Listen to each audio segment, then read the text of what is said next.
My name is Leora Beaumont. I'm 32 years old, and until last Tuesday, I believed my life was built on careful decisions, quiet, sensible ones that added up to stability. I work in data analytics. Numbers don't lie. Patterns don't panic. I've always trusted systems more than people because systems behave the way they're designed to. Marcus Hale was not a system. Marcus was warmth and chaos, wrapped in a charming smile. He made friends everywhere. He felt things loudly. He believed every problem could be talked through or hugged away. Where I planned, he reacted. Where I hesitated, he leapt. We'd been together almost 3 years. He moved into my condo after the first year. I owned it outright, bought before we met, but I never made him feel like a guest. I wanted us to feel equal, like partners. That was my first mistake. We had a joint savings account we called the vacation fund. Nothing fancy, just a place to put money aside for something bigger. We agreed we'd decide on the trip once we hit $15,000. I auto-deposited $400 every month. Marcus contributed whenever he could. Freelance work, bonuses, bursts of optimism. By the end of 18 months, the account sat at $14,200. My contribution, $7,200. His, $7,000. Close enough that it felt shared. Separate enough that it mattered. Hovering over our relationship like static was Rhea Collins, Marcus's ex-girlfriend. She wasn't gone. She was just adjacent. Always calling, always in trouble, always defended. She's misunderstood, Marcus would say. She's had a hard life. She's basically family. I hated how easily he said that word. Whenever I pushed back, Marcus accused me of being cold, controlling, unempathetic. So I learned to swallow it. Until Tuesday, at 11:04 a.m., my phone buzzed while I was deep into a database optimization. I glanced down, expecting a meme or a grocery question. Instead, I saw, Leora, emergency. Rhea got arrested. Bail's set. I'm using our vacation fund to get her out. You understand. I read it once. Then again, it wasn't a question. It wasn't even framed as a discussion. It was a declaration. I'm using our money. All of it. My cursor blinked on the screen like it was waiting for permission to continue. Something inside me clicked. Not loudly, not dramatically, just a quiet mechanical shift. Every argument I'd softened, every boundary I'd blurred, every time I told myself love meant compromise. They lined up neatly, perfectly. I typed back 2 words, family first. His reply came instantly. Thank you, thank you, thank you. I knew you'd get it. She's like a sister to me. I'll make it up to you, I promise. I didn't answer. Instead, I logged into the joint account. Balance, $14,200. I initiated a transfer for $7,200, my exact contribution, into my personal checking account. I left Marcus's $7,000 untouched. Then I opened a new tab. I booked a one-way flight to Japan, leaving Friday. Premium economy. 4.5 weeks of PTO approved within minutes. I emailed my boss. Family emergency. Remote availability. Clean handoff. He replied, no problem, take care. I put my phone on silent and went back to work. I felt nothing. Not anger, not grief, just resolution. At 3:37 p.m., my phone started vibrating against my desk like it was possessed. I ignored it. At 4:02, a voicemail appeared. I listened. Marcus wasn't crying. He was panicking. Leora, what did you do? I'm at the bondsman. Bail's $100,000. The fee's $10,000. I told them we have the vacation fund. I went to pull the cash and there's only $7,000. I'm $3,000 short. They won't take it. Rhea's mom is crying. What is wrong with you? You said you understood. You said family first. The voicemail ended on a sharp breath. I replayed it once. Then I closed my laptop. My flight was in 3 days. I had a lot to pack. By the time I got home that evening, my phone battery was down to 12%. I hadn't answered a single call. Marcus had left 18 voicemails by then. The texts were worse, long, spiraling blocks of accusation that swung wildly between fury and pleading. You stole from me. This is illegal, Leora. Rhea's mother had to pawn her wedding ring. I can't believe you're doing this to us. Open the door. We need to talk. Marcus never accepted silence. He interpreted it as an invitation to get louder. That's why I called a locksmith before I even set my bag down. I need an emergency rekey, I said calmly. My ex has a copy of the key, and I'm concerned about my property. No problem, the man said. 45 minutes, $220 for the rush. Perfect. While I waited, I packed. Not emotionally, logistically. I folded clothes into suitcases with the same precision I used at work. I boxed Marcus's things. Shoes, electronics, documents, framed photos he'd insisted we hang. I didn't rush. I didn't cry. At 6:11 p.m., the locksmith finished. New keys. Old ones useless. At 6:19, I heard the familiar scrape of metal in the lock. Scrape. Scrape. Scrape. Then pounding. Leora, open the damn door! I didn't move. The pounding turned frantic. Then furious. You think you can lock me out? You thief! You planned this! I kept packing. 10 minutes later, it went quiet. My phone rang. Marcus's sister. I let it ring out. Then his mother. Ignored. Then firm knocks. Controlled. Official. I looked through the peephole. 2 police officers. Marcus stood behind them, arms crossed, eyes wild, face blotchy with rage and humiliation. I opened the door. Ma'am, the older officer said, already tired. We received a call about a domestic disturbance and alleged theft. There's no disturbance, I said evenly, and no theft. Marcus exploded. She locked me out and stole $7,200 from our account. I held up my driver's license. This is my condo, sole owner. Marcus was living here as my guest. The officer nodded slightly. And the money? I handed him a neat folder I'd prepared while waiting for the locksmith. Joint account statements, deposit history, transfer confirmation. You'll see I withdrew only my contribution, I said. I left his untouched. The officer studied the papers, then looked at Marcus. Why'd you do it? He asked me. I handed over my phone. Marcus's text sat there, unedited. I'm using our vacation fund to bail Rhea out. You understand. The officer read it. His expression flattened. Sir, he said to Marcus, this is a civil matter. She didn't steal anything.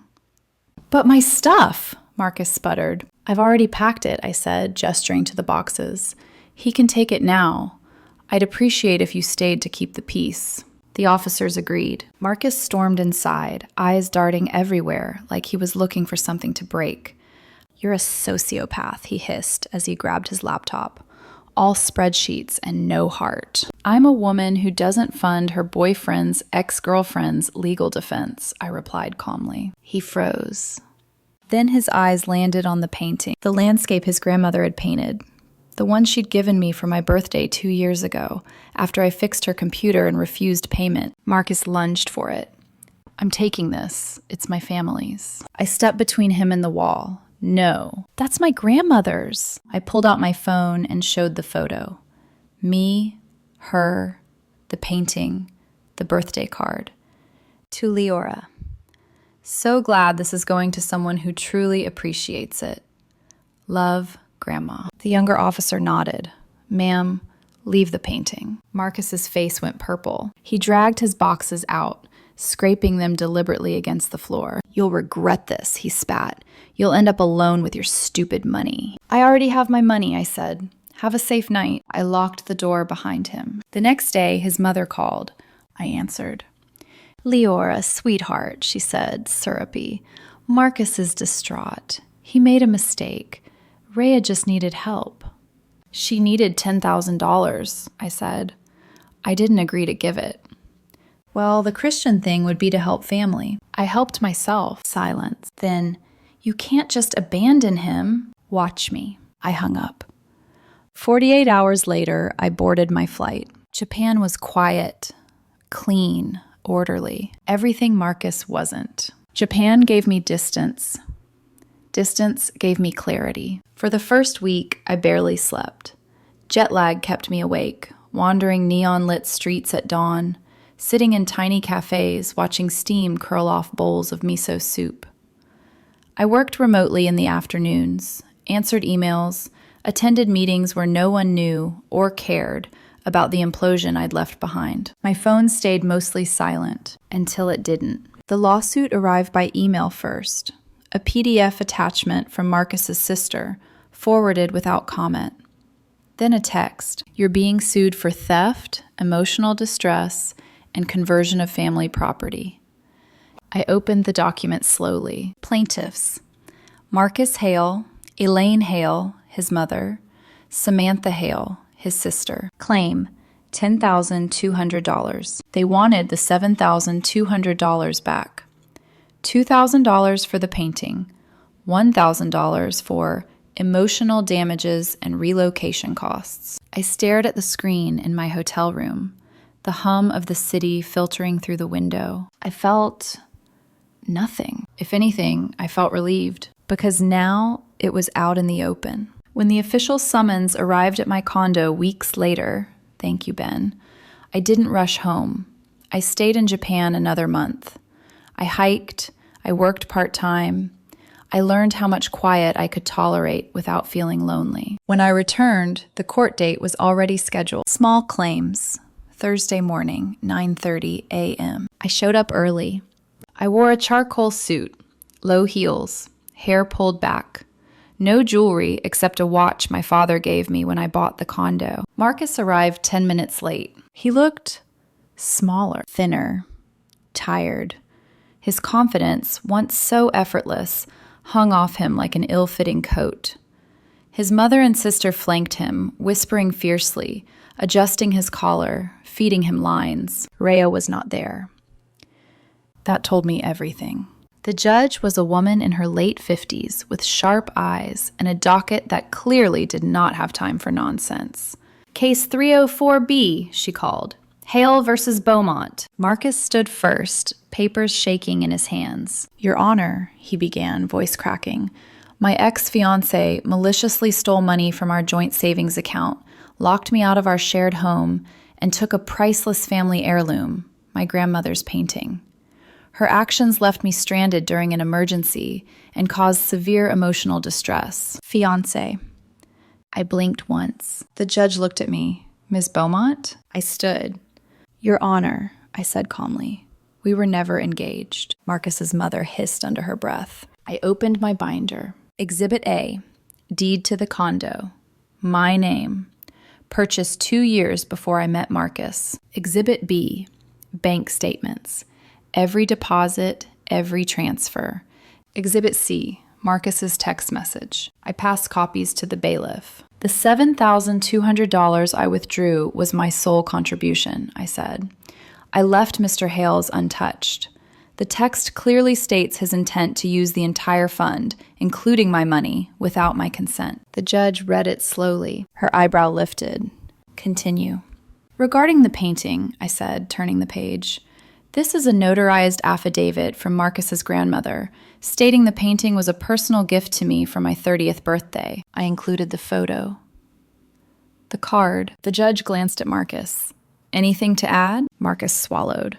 She manipulated me. She said family first, knowing what it would do. And whose family was being prioritized? The judge asked. Marcus opened his mouth, closed it. I continued. Finally, the emergency in question was misrepresented. I slid the final document forward. Public arrest record. Charge. Check fraud. Plea. Guilty.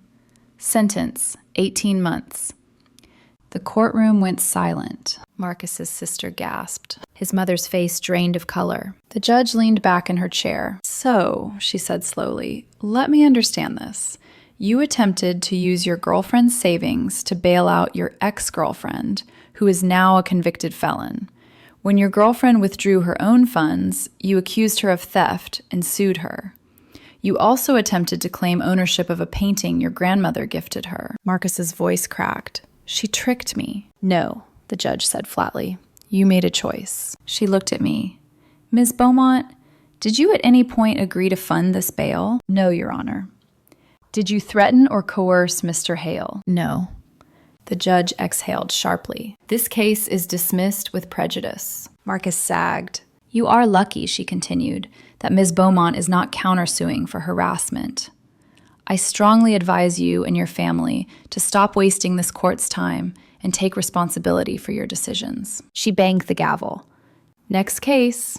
Marcus didn't look at me as I packed my binder. In the hallway, his sister blocked my path. You think you're so smart, she spat. You ruined him. I met her eyes calmly. No, I just stopped rescuing him. I walked away. Outside, the air felt lighter, not victorious, just clean. I didn't feel triumphant walking out of that courthouse. There was no cinematic swell of music in my head, no urge to turn around and deliver a final line that would haunt Marcus forever. What I felt was lighter, quieter, like a room after furniture has been removed and the echoes finally settle. I went home, alone. My condo smelled faintly of lemon cleaner and something else, space. Ben had watered the plants like he promised. The mail sat neatly stacked on the counter. Life, apparently, had kept moving even while everything else fell apart. I unpacked my suitcase slowly, not because I was tired, but because I didn't need to rush anymore. That night, I took the painting Marcus had tried to steal and rehung it in my bedroom, opposite the window. The soft landscape caught the late afternoon light, colors shifting gently as the sun moved. It was calm, unassuming, steady. Everything Marcus wasn't. I slept deeply for the first time in months. The updates came later, filtered through people I no longer spoke to directly. Marcus lost his job 3 weeks after the court date. Not because of me, but because he'd missed deadlines, snapped at clients, and spent too many afternoons on personal calls that ended in shouting matches. His manager gave him a warning, then another, then a termination letter. Rhea was transferred to a state facility. 18 months. No early release. The bail money Marcus had scrambled to collect? Gone. The pawned ring never came back. Rhea's mother blamed Marcus. Marcus blamed everyone else. They stopped speaking. Marcus moved into the apartment he'd leased in Rhea's name, the one I'd quietly introduced in court. The rent was overdue by the second month. Utilities followed. I heard he tried calling me once. I didn't answer. The silence between us wasn't hostile. It was complete. I went back to work full-time. My boss commented that I seemed sharper, more focused. My spreadsheets were clean, my projections tighter. I stopped apologizing for taking up space in meetings. On a quiet Tuesday morning, I opened my banking app. My accounts were separate, clear, predictable. I smiled, not because of the number, but because it was mine. In spring, I booked another trip, Southeast Asia this time, a round-trip ticket. Not because I was afraid of coming back, but because I wanted the option. That was the lesson Marcus never learned. Options matter. Sometimes, late at night, I think about the woman I was when that text came in, the one who paused, the one who reread it 3 times, the one who chose herself without raising her voice. I don't feel happy yet, but I don't feel angry, and I don't feel small. Freedom, I've learned, doesn't arrive loudly. It shows up quietly, like a cleared balance sheet, a locked door that stays shut, and a painting that finally hangs where it belongs.